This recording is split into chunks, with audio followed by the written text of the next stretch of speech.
먼저 그 여자의 딸이 방에서 나오지 못하게 해야 해. 그는 약자의 한 무더기를 꺼내 총관님에게 건넸다. 이 약을 끓여 마셔. 의식을 견디려면 체력이 필요해.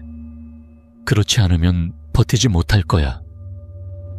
노인이 말을 마치자 리 관리가 약을 받아 부엌으로 내려갔다. 그는 하인들에게 김서가 밖에 나오지 못하게 감시하라고 지시했다. 총관님은 리를 불러 노인에게 잘 곳을 마련하고 하인들에게 예우를 갖추라고 명했다. 노인은 리를 흘깃보며 의미심장한 눈빛을 교환한 후 기쁜 표정으로 따라갔다. 그는 집 안을 둘러보며 마치 자신의 집처럼 구경했다.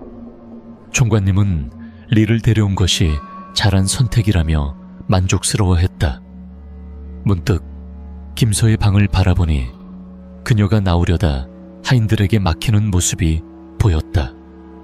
그는 고개를 저으며 혼잣말을 했다.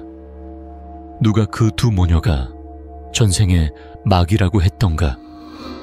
그는 등을 돌려 투엣 부인과 함께 쓰는 방으로 갔다. 김서는 극도의 고통 속에서 어머니를 위해 향을 피우고 싶었지만 허락받지 못해 분노의 찬소리를 질렀다. 왜 우리 모녀를 이렇게 대하는 거예요? 문을 열어줘요. 내가 아버지의 딸인데 어떻게 나를 가둘 수 있죠? 그녀는 탁자 위의 밥상을 엎어버리고 울부짖었다. 리 언니가 말했다. 아가씨, 화내지 마세요. 주인 어른이 리 관리를 시켜 우리더러 당신을 감시하라고 했어요. 조금만 참아주세요. 내일 의식이 끝나면 부인을 위해 하고 싶은 대로 하세요. 지금 나가면 리 관리가 우리 다리를 부러뜨릴 거예요. 김선은 리의 말이 맞다는 걸 알았다. 억지로 나가면 그들은 막지 못하겠지만 아버지에게 심하게 맞거나 목숨을 잃을 터였다. 그녀는 울음을 멈추고 침대에 올라갔다. 그날 밤 달이 유난히 밝았다. 느릅나무 그림자가 집들의 벽돌 위에 흔들리며 그림자를 드리웠다. 피곤과 배고픔에 지친 김선은 잠이 들었고 방 밖에서는 누군가가 조심스럽게 문을 열었다. 그러다 바나나 덤불에서 고양이가 날카롭게 울며 검은 그림자를 놀라게 했다. 덤불 속에서 큰 고양이가 초록색 눈을 빛내며 그림자를 노려봤다.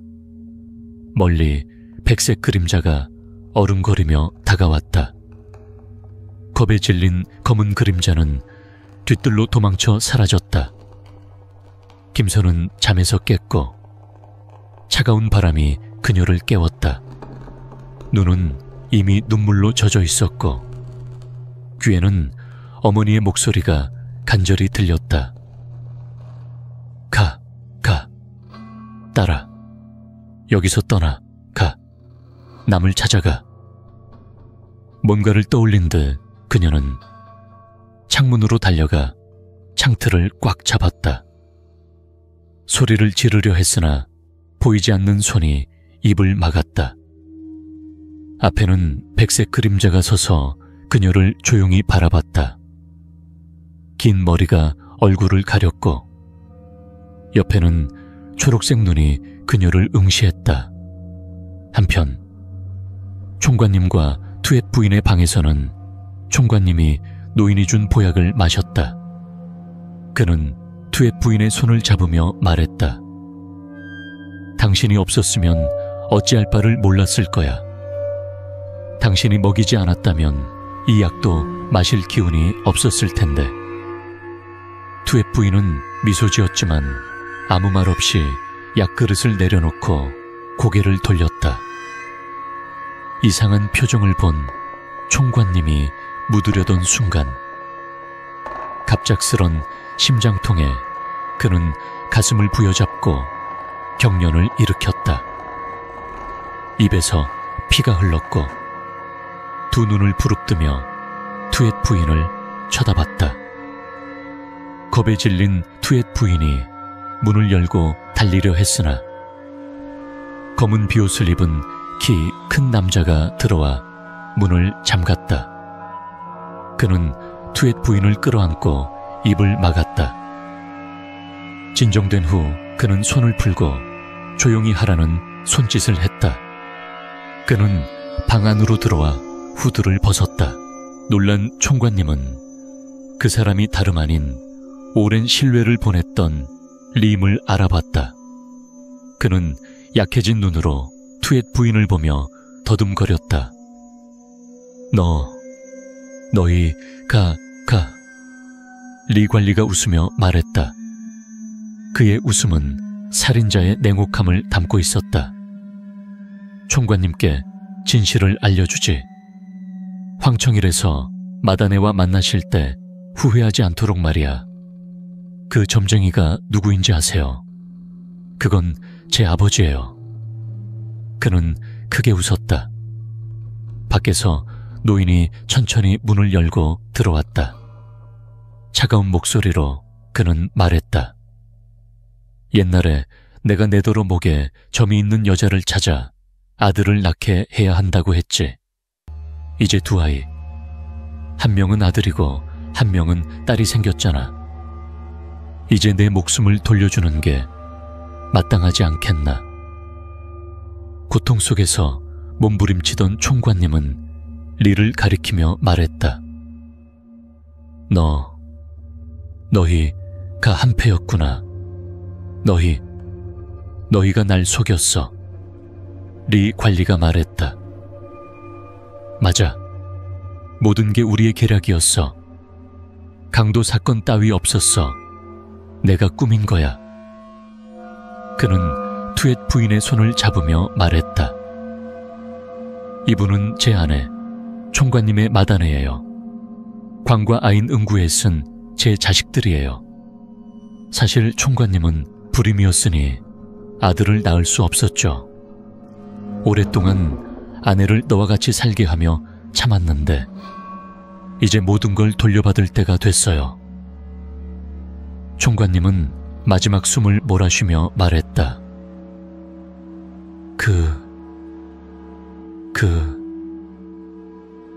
부인은 리 관리가 그의 멱살을 잡아당기며 말했다. 맞아. 나야. 이제야 마다네가 생각나는 거야. 너는 우리더러 그 모녀를 학대하도록 만들어줬잖아. 너야말로 가장 잔인한 놈이야. 내 이익을 위해 아내와 딸을 버렸지. 안심해. 곧 세 사람이 다시 만나게 될 거야. 총관님은 더 이상 말하지 못하고 몸이 굳어갔다. 눈에서 눈물이 흘렀고 후회했지만 이미 늦었다. 그는 배신과 죄악의 대가를 치렀다. 2번 경련을 일으킨 후 입에서 피가 흘렀고 그는 숨을 거두었다. 리 관리는 침착하게 방을 나와 문을 닫았다. 밖에서는 희미한 달빛이 차갑고 음산한 분위기를 더했다. 갑작스레 부엉이가 지나가며 울더니 느릅나무 위에 앉았다. 살인자였던 리 관리는 이유 없이 오싹한 느낌을 받았다. 그는 김서의 방으로 향했다. 하인들이 걱정스러운 표정으로 모여있는 것을 보고 물었다. 한 명만 남아서 지켜도 충분해. 밤늦게 왜 이렇게 서 있어? 김서가 자게 두라고. 하인 하나가 대답했다. 자려 했는데 김서 아가씨가 이상해요. 창문에 매달리며 부인이 밖에서 기다린다고 울더니 무슨 일이라도 생길까봐 못 가봤어요. 리 관리는 눈빛이 바뀌며 뒷뜰을 바라봤다. 그는 돌아서려다 다시 말했다. 김소를 좀 더 주의 깊게 봐. 자살이라도 하면 안 되니까. 하인들이 대답하며 서로를 쳐다봤다. 그러자 총관님과 투엣 부인의 방에서 비명소리가 터졌다. 아, 구해줘, 총관님. 총관님이 자살했어요. 하, 부인을 따라가셨어. 아, 하인들이 달려갔을 때 총관님의 시신은 이미 굳어져 있었고 바닥에는 검게 굳은 피웅덩이가 있었다. 입가에는 피가 남아 있었고 손에는 쥐약이 든 작은 병이 들려 있었다. 리 관리는 달려와 무릎을 꿇고 통곡했다. 집안 사람들은 충격에 빠졌다. 광은 밖에서 달려와 아버지의 시신을 끌어안고 울었지만 때때로 리 관리를 날카롭게 쳐다봤다. 아인 응구엣은 여전히 무감각한 표정으로 서 있었다. 투엣 부인이 아인 응구엣을 끌어당겨 무릎을 꿇리려 했으나 그녀는 손을 뿌리치고 조용히 밖으로 나갔다. 모두가 총관님의 장례를 준비하던 중 광이 뒤에서 다가와 손에 든 날카로운 단검으로 리 관리의 목을 베었다. 리 관리는 비명을 지르지 못하고 목을 부여잡고 숨을 헐떡였다. 피가 튀어 총관님의 시신과 투엣 부인의 얼굴에 튀었다. 광이 소리쳤다. 너는 내 아버지를 죽인 놈이야. 내 아버지를 죽인 자는 내가 모두 죽일 거야. 모든 일이 투엣 부인 앞에서 일어났고 그녀는 경악하며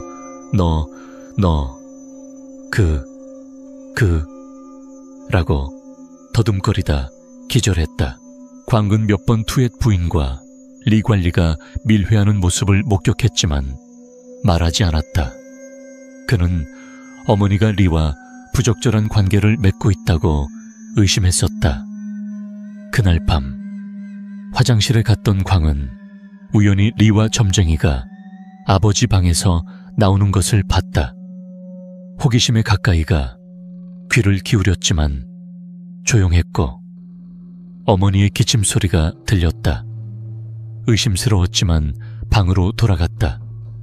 10분도 안 되어 총관님이 죽었다는 소식을 듣고 광은 리와 점쟁이가 아버지를 죽였다고 확신했다. 투엣 부인은 기절했지만 광은 신경 쓰지 않았다. 그는 여전히 피 묻은 손에 단검을 들고 어둠 속으로 사라졌다. 느릅나무 위에는 갑작스레 까마귀들이 몰려와 울어대며 하인들을 공포에 떨게 했다. 집안은 혼란에 빠졌고 리와 총관님의 시신이 피로 범벅이 된 채 엉켜 있었다. 투엣 부인은 의식불명 상태였고 김선은 어머니를 부르며 창가에 서 있다가 지쳐 잠들었다. 아인 응구엣과 광은 어디로 갔는지 알 수 없었다. 한편 리의 아버지인 점쟁이는 일을 마치고 느긋하게 손을 비벼 문 앞 느릅나무를 바라봤다. 만족스러운 표정이었다. 그러다 뒤뜰 우물가에서 흰옷을 입은 여자가 서 있는 것을 봤다. 그녀는 등을 돌리고 꼼짝도 하지 않았다. 의아해진 점쟁이가 소리쳤다. 저기, 여자 왜 아직까지 거기 서 있어? 자지 않고 뭐 하는 거야? 그녀는 대답하지 않았다. 점쟁이는 다가가며 다시 물었다. 저기, 자러가 왜 묻는데 대답하지 않는 거야? 두 계단 앞에 다다랐을 때 그녀가 갑작스레 돌아섰다. 점쟁이는 입을 벌리고 눈을 부릅뜨며 몸을 떨었다. 까마귀 소리가 점점 커졌고 그녀의 목소리가 그의 귓가에서 메아리 쳤다. 너는 우리 모녀를 마귀라고 했지. 이제 내가 마귀로 돌아와 너를 데려갈 거야. 그녀가 달려들려 하자 점쟁이가 노란 부적을 던져 맞췄다. 그녀가 비명을 지르며 고통에 몸부림쳤다. 간신히 목숨을 건진 점쟁이가 일어나 달리려 했으나 앞에 검은 그림자가 돼지 피를 긁는 날카로운 칼을 들고 다가왔다. 그는 광이었다. 광의 눈은 피처럼 붉었고 점쟁이는 겁에 질려 물러서며 더듬거렸다. 너는 내 손자야. 하지마. 너는 내 손자야. 광의 칼이 점쟁이의 배에 깊이 박혔다. 점쟁이가 손을 뻗으며 숨을 헐떡였지만 광은 칼을 더 깊이 찔러 배를 찢었다. 내장이 튀어나오며 그는 숨을 거두었고 광은 차갑게 그의 시신을 우물에 밀어 넣었다. 광은 집으로 돌아와 투엣 부인의 방에 들어갔다. 그녀는 가슴을 부여잡고 울부짖며 바닥을 굴렀다. 광이 피 묻은 손을 내밀며 말했다. 엄마, 아버지를 위해 복수했어요. 리와 그 점쟁이를 모두 죽였어요. 투엣 부인은 눈을 부릅뜨며 벌떡 일어나 떨리는 목소리로 말했다. 뭐 그 점쟁이까지 죽였다고? 광기 화를 내며 대답했다. 맞아. 그들은 아버지를 죽인 놈들이니 죽어 마땅해. 투엣 부인은 미친 듯이 웃더니 광의 뺨을 세게 때리며 소리쳤다. 불효막심한 자식. 모든 고난과 수치가 네 손으로 망쳐버렸어. 죽어. 이 역저가 광은 어리둥절해하며 말했다. 엄마, 무슨 소리예요? 정신 차리세요. 투엣 부인은 더 크게 웃으며 말했다. 너는 내 아비와 할아비를 죽였어. 총관님은 네 친아비가 아니야. 알겠니? 이 불효자식. 광은 진실을 깨닫고 몸을 떨며 문 쪽으로 물러나더니 미친 듯이 소리 지르며 어둠 속으로 사라졌다. 겁에 질린 하인들이 집을 떠났고 오직 오래된 하인 몇 명만 남았다. 그들은 부엌에서 떨며 아침을 기다렸다. 다행히 새벽 5시 개가 짖는 소리와 함께 사람들이 집에 들어왔다. 남이었다. 부인의 사고를 듣고 수상쩍음을 느끼고 밤새 달려온 것이다. 그는 김서의 방으로 가 그녀를 위로하며 말했다. 김서야, 이제 괜찮아. 내가 여기 있어줄게. 무슨 일이 있었던 거니? 김서는 눈물을 흘리며 남을 끌어안고 흐느꼈다. 그녀는 전날 밤의 이상한 일을 이야기하려 했지만 목소리가 나오지 않았다. 남은 그녀를 다독이며 하인들에게 물었다. 여기서 무슨 일이 있었던 거야? 모두들 왜 이렇게 혼란스러워 보여? 하인 하나가 떨리는 목소리로 대답했다. 주인 어른과 리관리가 죽었어요. 광이 리관리를 칼로 찔렀고 점쟁이도 우물에 시신이 떠 있습니다. 투엣 부인은 기절하셨어요. 남은 충격에 말을 잇지 못하고 김서를 더 꼭 끌어안았다. 그는 속으로 생각했다. 이 집은 저주받은 곳이야. 부인의 원한이 모두를 집어삼키고 있어. 김서는 남의 품에서 겨우 진정하며 말했다. 저는 어머니의 목소리를 들었어요. 가라. 남을 찾아가라고. 제가 여기서 떠나야 하나요? 남은 진지한 눈으로 그녀를 바라보며 말했다. 그래, 떠나는 게 좋을지도 몰라. 이곳은 더 이상 안전하지 않아. 나와 함께 가자. 그들은 집을 떠날 준비를 하려 했지만 문득 뒤뜰에서 희미한 웃음소리가 들렸다. 모두가 고개를 돌렸지만 아무것도 보이지 않았다. 그러나 느릅나무 위에 까마귀들이 다시 울어대기 시작했다. 김선은 겁에 질려 남의 손을 꽉 잡았다. 한편 투의 부인은 의식을 차렸지만 정신이 혼미했다. 그녀는 광이 떠난 후 방 안에서 혼자 중얼거렸다. 모두 끝났어. 내 계획이 어떻게 이렇게 됐지? 그 순간 방 안에 촛불이 꺼지며 차가운 바람이 스쳤다. 투의 부인은 몸을 떨며 문을 향해 기어가려 했지만 문이 저절로 잠겼다. 앞에 하얀 그림자가 서 있었고 그 얼굴은 하 부인의 것이었다. 그녀의 목소리가 차갑게 울렸다. 너희가 나를 죽였지. 이제 내 차례야. 투엣 부인은 비명을 지르며 몸을 웅크렸지만 하 부인의 손이 그녀의 목을 조르기 시작했다. 곧 방 안은 고요해졌고 투엣 부인의 비명은 멈췄다. 아침이 되었을 때 하인들이 방에 들어갔을 때 그녀는 이미 숨을 거두었고 얼굴에는 공포가 굳어 있었다. 김서와 남은 마을을 떠나 새로운 삶을 시작하려 했지만 그녀는 종종 밤마다 하 부인의 목소리를 들었다. 그녀는 어머니의 원한이 풀릴 때까지 마음 편히 사원이 살수할 수 없음을 알았다. 광과 아인 응구엣은 행방불명된 채로 남았고 그 집은 이후로 버려진 채로 남아 사람들의 두려움의 대상이 되었다. 느릅나무 아래에서는 여전히 까마귀들이 울었고 우물 속에서는 때때로 붉은 물이 새우며 나왔다. 마을 사람들은 그곳을 저주받은 집이라 부르며 피했다. 하, 부인의 영혼은 여전히 그곳을 떠돌며 정의를 원하고 있었다.